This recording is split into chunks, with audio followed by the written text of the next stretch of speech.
ՏԻΡ ՄԵԴԻԱ presents.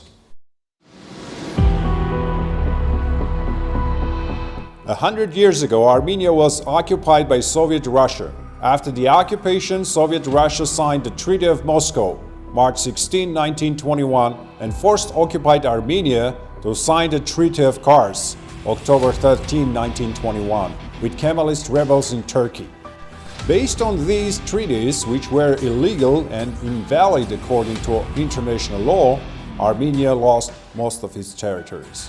Nevertheless, prior to that, on August 10, 1920, defeated Ottoman Empire signed a peace treaty, known later as the Treaty of Sevres, which referred to U.S. President Woodrow Wilson to act as an arbitrator and defined a boundary between the First Republic of Armenia and newly emerged Turkey.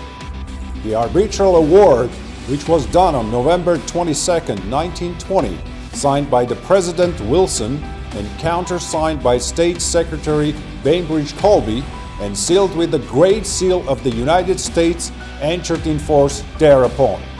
This was a step taken by the United States and aimed at a just solution of the Armenian issue. Unfortunately, this was not destined to come true. According to a secret deal, August 1920, independent Armenia first was invaded by Turkish Kemalist forces September-November 1920, and later on it was occupied by Russian-Soviet army. On December 2, 1920, Bolsheviks gained power in Armenia. 2 months later, in February 1921, Armenian people stood up for an anti-Bolshevik rebellion, which is known as February Uprising. The rebellion was crushed and Armenia finally lost its independence. The Republic of Armenia regained its independence after the collapse of the Soviet Union in 1991.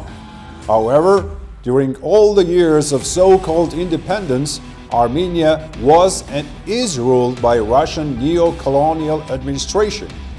The major part of the Armenian mass media is under Kremlin control, which disseminates Russian propaganda. Right now, Armenia is losing the remnants of its sovereignty and turning into a quasi-state entity, completely controlled by Moscow. To prevent this, Armenian people need active support of the West, particularly the United States. Only with the help and support of the West and the United States, Armenia will be able to break out of Russian-Turkish grip, become an ally of the Western civilized world, and build a prosperous future, peaceful country and sovereign state. We need your contribution and support.